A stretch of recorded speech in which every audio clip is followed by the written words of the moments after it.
Service in Lake Charles has issued a tornado warning for northeastern Acadia Parish in southwestern Louisiana until 4:45 p.m. Central Daylight Time.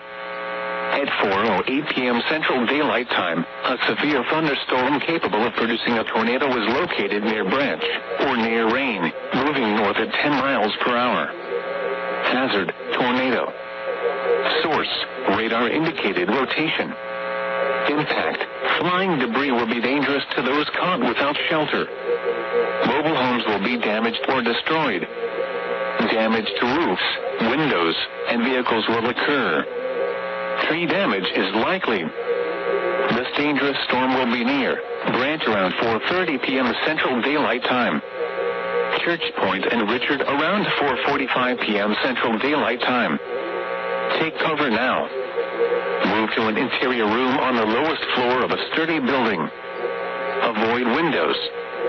If you are outdoors, in a mobile home, or in a vehicle, move to the closest substantial shelter and protect yourself from flying debris.